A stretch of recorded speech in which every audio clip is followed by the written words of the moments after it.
A young boy named Quinn was heading towards a busy construction site where his mom worked. After taking the elevator down, he found his mom talking to one of the workers who looked worried. The worker told Karen that they had run into a problem, so she hurried off, leaving Quinn to explore the place on his own. As Quinn wandered around, he noticed a worker staring into a dark, creepy cavern. Curious, Quinn asked what he was looking at. The worker, seeing a chance to have some fun, handed Quinn a flashlight and dared him to go inside. With a mix of excitement and a little fear, Quinn stepped into the cavern. As he walked deeper, the walls seemed to close in, and the air felt colder.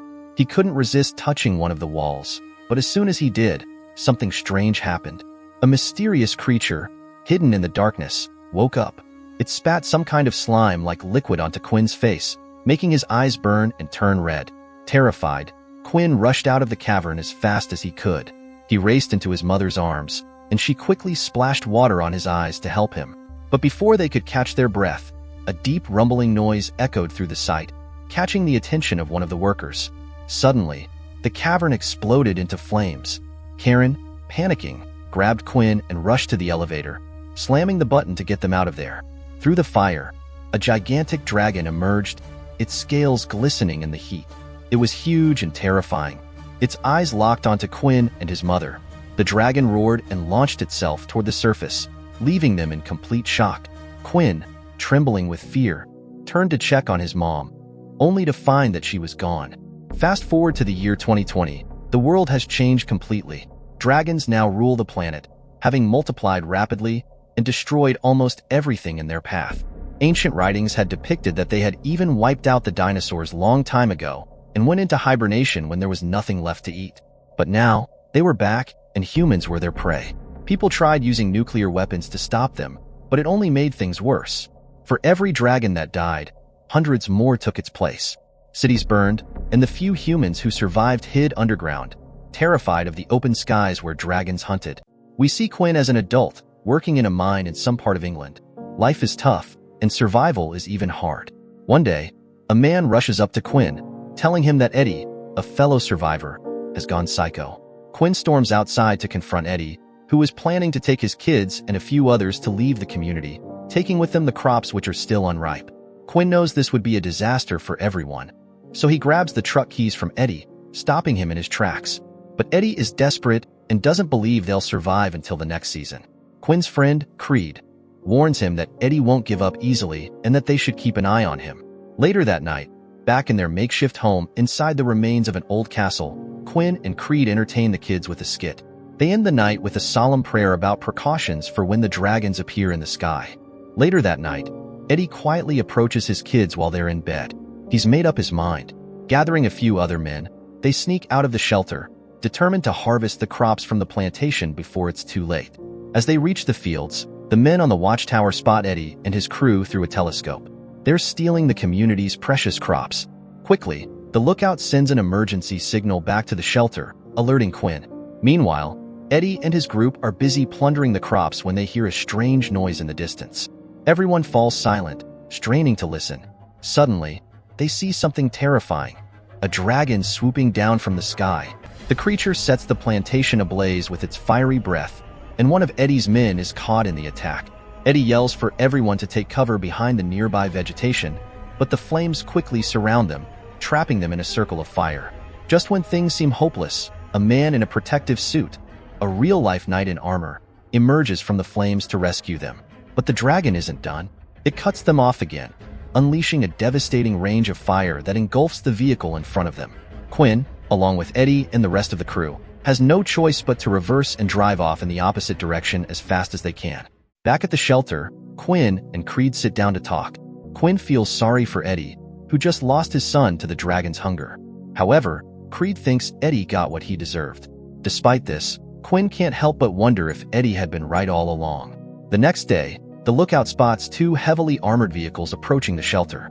An alert goes out, and Quinn and Creed quickly gather their men, preparing for a possible confrontation even though they're low on resources. They scramble into battle positions as the armored vehicles come to a stop at the entrance. The men assume these newcomers are American raiders. As one of the tanks hatches open, a man steps out and demands to see the person in charge. He dramatically spreads his arms like a peacock, trying to show his dominance. Quinn steps forward to meet him, and the man introduces himself as Van Zon from Kentucky, U.S. Van Zon claims to be part of the National Guard, saying he's suffered heavy losses and that his group needs a place to rest and recover. But Quinn is not convinced and doesn't trust Van Zon's story. When Quinn refuses to let them in, Van Zon pulls out a massive dragon tooth, threatening him. He explains that he took down a dragon himself and claimed its tooth as his trophy.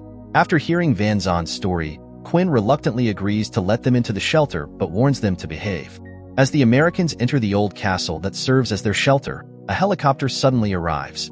Quinn and Creed catch up with Van Zon, who introduces them to the pilot, Alexander Jensen, from the U.S. Cavalry.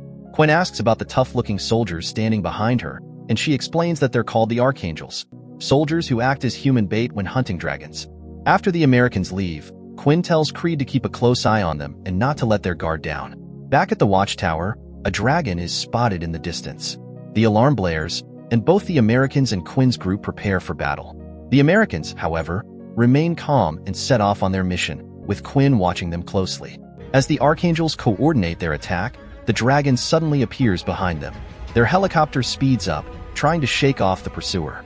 Back at the base, Quinn observes the situation and calls for Ajay, who's been secretly listening to the Americans' conversations through a transmitter. Quinn demands to know what's going on. Ajay explains that the Americans are using a 3D mapping device to track the dragon, but the last piece needed to complete the tracking isn't ready. Just as someone is about to plant the device, the dragon rains fire on them, putting the plan and everyone's lives in danger. Realizing how serious the situation is, Quinn grabs a horse and rides off to help. He reaches the spot where the dragon ruined with fire and quickly finds the device, deploying it just in time. Alex and her team suddenly gain a clear view of the surroundings, only to see the dragon charging towards their helicopter. Alex orders one of the Archangels to deploy a distraction. The dragon, hungry and aggressive, changes its target, chasing after the Archangel. Another Archangel positioned above the dragon tries to capture the dragon with 2 large nets, but the beast easily breaks free. Tragically, one of the Archangels falls to his death, and soon another is eaten by the dragon. Enraged by the loss of his men, Van Zon calls out to Quinn, asking him to become the bait. Without hesitation, Quinn agrees. Van Zon steps out of his vehicle, mounting a harpoon gun as Quinn rides towards him. Just as the dragon is about to devour Quinn, Van Zon fires the harpoon. The sharp weapon grazes Quinn and strikes the dragon's throat, bringing the massive beast crashing to the ground, instantly killing it. The castle echoed with cheers as everyone celebrated the victory of bringing down a dragon. Quinn walked in, followed by the Americans, who were feeling pretty good about themselves. But then, Van Zon stormed into the hall, cutting through the joy with harsh words. He wasn't impressed by the celebration. With tears in his eyes, he reminded everyone that 3 of his men had died, and killing just one dragon hadn't solved their problems. It was only a small victory in a much bigger war. Later, Alex pulled Quinn aside to share some troubling news. The dragon they had just killed was a female, and she had a theory. There might only be one male dragon, while all the others were female. If they could take down the male, they could wipe out the entire race of the dragons. Van Zon, thinking as a warrior, declared that they were going to London to hunt the male dragon, and he demanded that Quinn and his men join the mission. But Quinn refused, fearing that if they went, the dragons would find the castle and destroy everyone inside. Van Zon, furious at Quinn's refusal, stormed off in anger. Curious and concerned, Alex asked Quinn why he was so dead set against going to London. With a heavy heart, Quinn revealed that London was where his mother had died. It was a place full of painful memories. Outside, Van Zon wasn't giving up. He started rallying Quinn's men, trying to convince them to join his mission. When Quinn realized what was happening, he rushed outside and punched Van Zon right in the face. The 2 of them got into a fierce fight, with Van Zon quickly gaining the upper hand. He ripped off his shirt and beat Quinn down, showing just how tough he was. Quinn was no match for the Dragon Slayer. The fight was finally broken up by Alex, who reached there before bloodshed. Van Zon gathered his army and set off for London, leaving Quinn defeated and sitting in despair. Alex tried to comfort him, and for a moment, they shared a deep, meaningful look. But then, she left, and Quinn was alone. Back inside the castle, Quinn was treating his wounds when he saw Jared, a young man who was like a son to him, preparing to leave with Van Zon's army. Quinn tried to stop him, but Jared, determined, told him that he wasn't his father and that he had to do this. Reluctantly, Quinn let him go. As Van Zon's army headed toward London, the atmosphere grew tense. The night was dark, and the wind began to pick up. Sensing something was wrong, Van Zon ordered the army to stop and take a look around. He knew something was out there. He instructed Alex to find them a safe route, but as he stepped out of his vehicle, he realized the danger. A dragon was nearby. Suddenly, an explosion erupted in the distance, and Van Zon knew they were in trouble. He ordered his men to get ready for a fight. Through the thick smog, the massive male dragon appeared. It was 5 times bigger than any female dragon they'd seen. Van Zon yelled out as he fired his gun at the beast, quickly diving behind his vehicle for cover as the dragon unleashed an outburst of extreme fire. The army opened fire, but the dragon was unstoppable. It annihilated them within seconds. Its dragon fire was more powerful than anything they'd faced before. When the smoke cleared, Alex returned to find Van Zon as the only survivor. He was shaken, his confidence shattered. He finally admitted that Quinn had been right. Coming to London had been a huge mistake. Meanwhile, back at the castle, the male dragon crept closer, preparing to unleash its deadly flames. As Quinn rode back on his horse, he could see the flames from a distance, knowing his home was in grave danger. Inside, Creed was busy evacuating everyone to safety. Quinn arrived just in time to see the castle engulfed in flames. The dragon had already flown away, leaving destruction in its path. Without hesitation, Quinn rushed into the burning building. Inside, he found Creed carrying a young girl to safety. Creed told him there were still others trapped inside. Ignoring the danger, Quinn plunged deeper into the castle, determined to save as many as he could. He found Katie and Williams and hurried them to safety underground. But it wasn't enough. Quinn wanted to go back in to rescue the rest, but Creed stopped him, insisting on going in his place. As Creed entered the burning castle, the dragon returned. It stood on the crumbling structure, inhaling deeply before unleashing another flood of dragon fire. Creed was completely engulfed in flames. Quinn, desperate to save his friend, was too late. He turned his attention to the terrified children, gathering them close and leading them in a prayer, trying to bring them some comfort in the midst of the chaos. Quinn heard voices coming from the other side of the door. It was the Americans. They had come back. Stepping outside, he found himself surrounded by the rubble of what was once a mighty castle, the home to so many people. The destruction was everywhere, and the weight of what needed to be done settled heavily on his shoulders. There was no other choice now. They had to face the male dragon and end this once and for all. Quinn, Van Zon, and Alex gathered to plan their final stand. With determination, they boarded the helicopter and flew along the cliffs, finally landing on a platform in the heart of London. The city was very quiet, its streets abandoned, except for the dragons lurking in the shadows. Quinn, who knew the city well, led the way, suggesting they sneak in quietly to avoid detection. Suddenly, the male dragon arrived, its roar shaking the ground.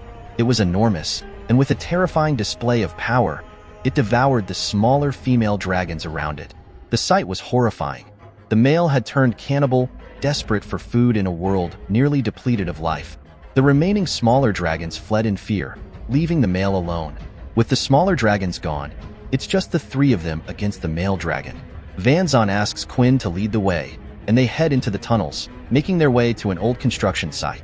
Before they move forward, Van Zon asks Alex for the explosive arrowheads. He lays out the plan.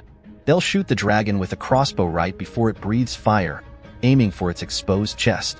They reach the surface and find cover, going over the plan one last time. With everything in place, they prepare to face the dragon, knowing this could be the battle that saves all of humankind. Finally, the male dragon shows up, large and terrifying. It's time to put their plan into action. Quinn and Van Zon spring into motion, each with their own crucial part to play. Quinn takes off running, trying to lure the dragon. The beast swoops down, but Quinn dodges just in time. He dives for cover but realizes he's dropped the explosive arrow he needs. Panic sets in as he searches frantically, but it's nowhere to be found. Meanwhile, Van Zon reaches his position and signals Alex to move. She runs towards the base of a giant chimney, drawing the dragon's attention. But soon, the dragon shifts its focus to Van Zon. He takes aim, swearing under his breath, and waits for the right moment. As the dragon opens its mouth, Van Zon fires. The arrow hits its mark, exploding in the dragon's face and momentarily stunning the beast, weakening its ability to breathe fire. But Van Zon's out of ammo. With no other choice, he grabs his battle axe and leaps off the chimney, aiming straight for the dragon. Unfortunately, the dragon catches Van Zan midair and devours him in one swift motion. Quinn and Alex run for their lives as the dragon recovers its ability to breathe fire, scorching everything in its path. They find cover behind a building, panting and desperate. Alex spots the dropped arrow by a truck and points it out to Quinn. Without hesitating, Quinn sprints towards it, grabs the arrow, and struggles to wind up the crossbow. The dragon, sensing its prey, starts closing in on Quinn. Seeing him struggle, Alex bravely distracts the dragon, giving Quinn the precious seconds he needs. Finally, Quinn readies the crossbow and draws the dragon's attention back to him. As the beast opens its mouth, Quinn releases the arrow. The dragon explodes in a fiery blast, its massive head collapsing from its insides. It was finally over. Later, Quinn is seen working on a communications tower, trying to rebuild the world they almost lost. Alex wonders if the peace they've earned will last because female dragons remained. Quinn, though uncertain, reassures her that with the male gone, the remaining females will soon become extinct. The two share a relieved laugh, holding hands as they walk into the new world they fought so hard to save.